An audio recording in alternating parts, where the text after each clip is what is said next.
안녕하세요. 1년 동안 단위 조작 수업을 진행하게 된 나경심입니다. 단위 조작은 화학 반응이나 물리적 변화를 일으키는 공정의 설계와 운전에 대한 화학공학의 대표 교과입니다. 화공양론, 유체의 수송, 열 전달, 물질 전달, 분체 기술, 그리고 화공기계 및 장치의 6가지 단원으로 구성되었습니다. 오늘은 화학 공정의 운전과 관련된 이론과 실제를 이해하기 위한 기초 이론인 화공양론부터 살펴보겠습니다. 교과서 8페이지 펴주세요. 1. 단위환산입니다. 학습 목표 다 같이 읽어보겠습니다. 1. 차원과 단위에 대해 설명할 수 있다. 2. 단위와 유도 단위에 대해서 설명할 수 있다. 3. 단위를 환산하고 이를 공학적 계산에 응용할 수 있다. 오늘은 차원과 단위, 표준 단위에 대해 배워보도록 하겠습니다. 여러분, 단위 환산이 무엇일 것 같아요? 네, 단위를 다른 단위로 바꾼다는 이야기겠지요?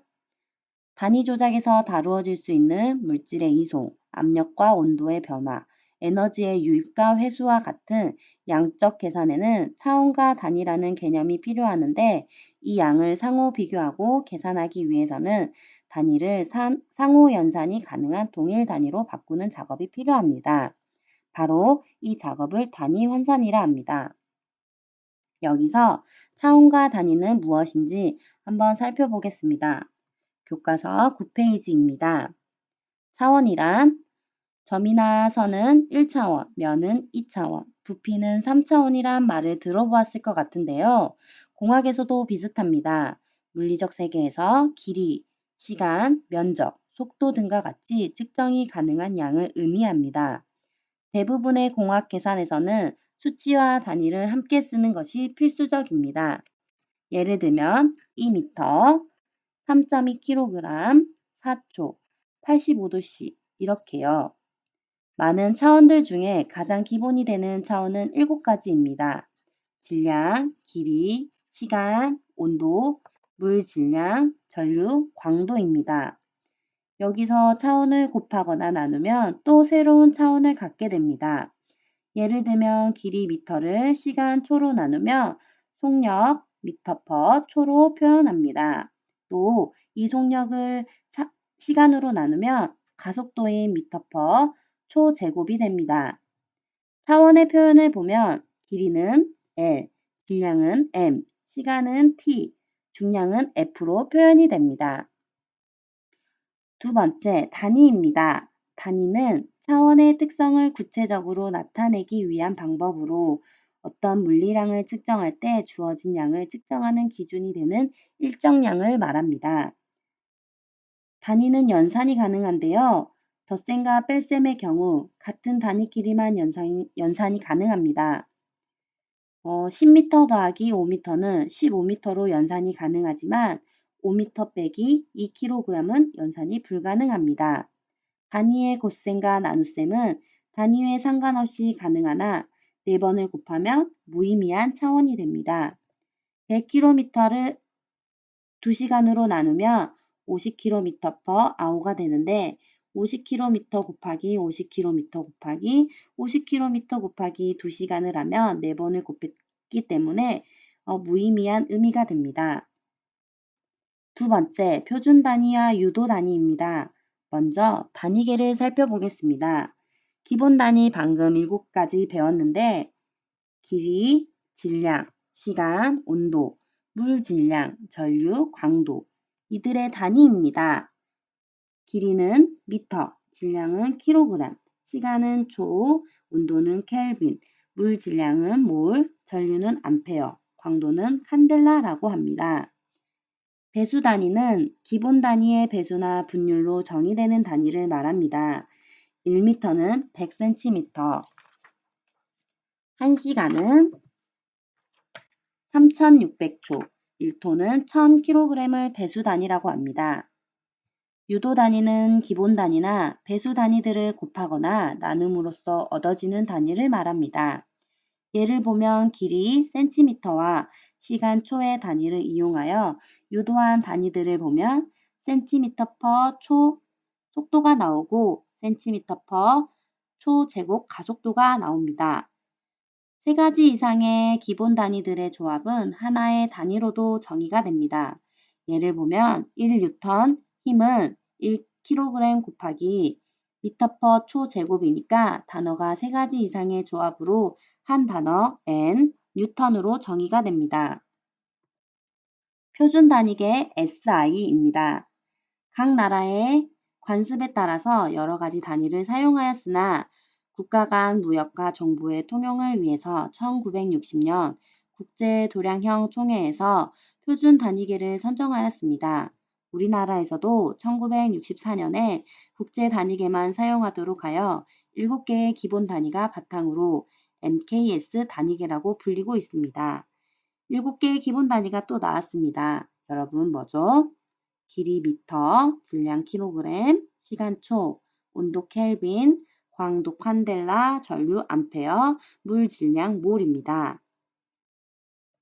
이에 관련된 영상 함께 보겠습니다.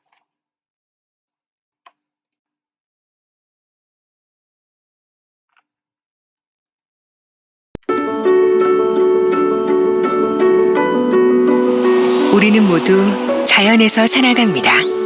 아무것도 없던 자연에 도구를 만들고 보금자리를 지어 살아갔습니다. 신체를 이용하여 측정하기 시작하며 문명도 탄생했습니다.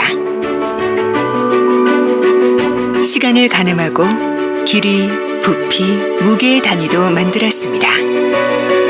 지구에는 중력이 있다는 것을 알았고 빛의 속력도 알아냈습니다. 단위가 발전할수록 인류도 함께 발전해왔습니다. 인류가 발전할수록 우리는 더욱더 완전한 단위를 필요로 하게 되었습니다.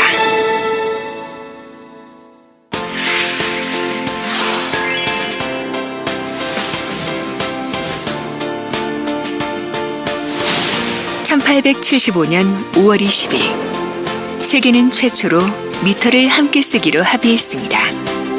지구 둘레 4천만 분의 1이 우리가 사용하는 1미터였습니다.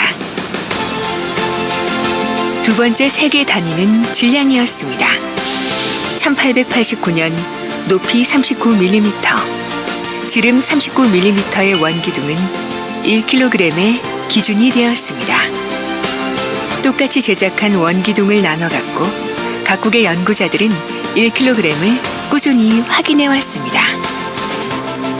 동일한 단위의 사용은 글로벌 경제를 창조했습니다. 1m와 1kg을 포함한 7가지 SI 기본 단위 체계도 만들어졌습니다. 이 7가지 기본 단위는 지금까지 세상 모든 것의 기준이 되어 주었습니다.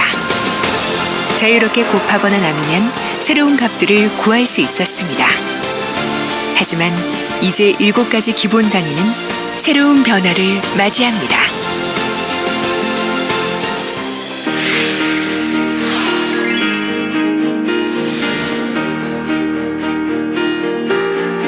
System of units SI. Presentation 2018년 11월 16일 변하지 않는 단위를 정의하기 위해 50여 개국의 대표자들이 한자리에 모였습니다. 이 자리에서 세계는 7가지 기본 단위 중 4개의 단위를 새롭게 정의했습니다. 재정의의 기준은 영원함이었습니다. 낮이 가면 밤이 찾아오고 봄이면 어김없이 꽃을 피우듯 언제나 일정하게 작동해온 자연 법칙의 단위를 이용해 새롭게 정의한 것입니다. 단위는 그대로지만 정의는 완전히 달라졌습니다. 변하지 않는 자연의 수로 불완전했던 단위는 완벽해졌습니다. 1983년 인공물이던 미터 원기가 사라지고 빛의 속력이 미터의 기준이 되었듯 사물로 정의되던 마지막 단위 킬로그램은 역사 속으로 사라졌습니다.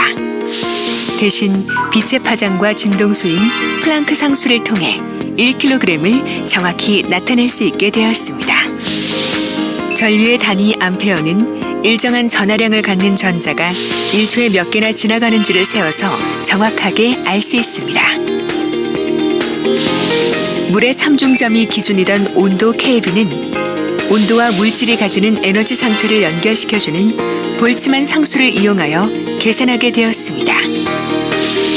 물질량을 나타내는 몰 또한 실리콘 1몰 안에 들어있는 실리콘 원자의 개수인 아보가드로 상수로 정확히 나타낼 수 있습니다. 극도로 미세한 자연을 정확히 셈함으로써 비로소 완전한 단위를 얻은 것입니다. 이제 더 이상 단위는 눈에 보이는 사물에 의존하지 않습니다.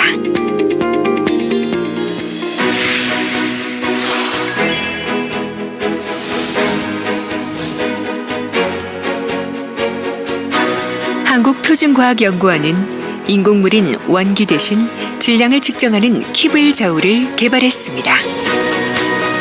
키블 저울은 미국, 캐나다 등 여러 나라에서 제작해 운영하는 저울로 플랑크 상수라는 고정된 값으로 물체의 질량을 정확히 측정할 수 있습니다. 온도의 재정의에도 기여했습니다. 프랑스와 영국의 측정 표준 기관에서 측정했던 볼츠만 상수의 측정 차이를 규명해냈습니다. 2015년에는 단전자 펌프 소자를 개발해 전자의 양을 정확히 세는 기술력도 갖추었습니다.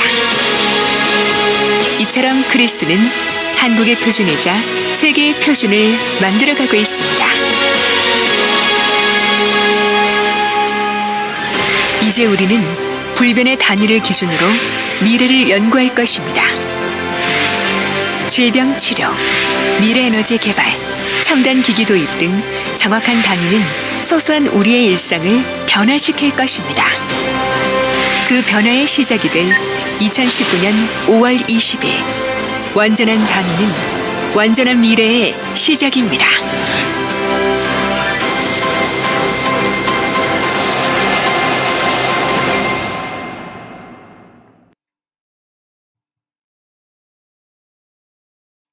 여러분, 영상 보니까 더 이해가 쉽죠? 오늘은 단위, 차원에 대해 배워보았는데요. 기억나나요? 측정이 가능한 양을 차원이라 하였고, 측정할 때 주어진 양의 기준이 되는 일정 양을 단위라고 하였습니다. 표준 단위계 7가지는 무엇이죠? 네, 길이 미터, 질량 킬로그램, 시간 초, 온도 켈빈, 광도 칸델라, 전류 암페어, 물 질량 몰. 다 기억나죠? 역시 친구들 대단합니다.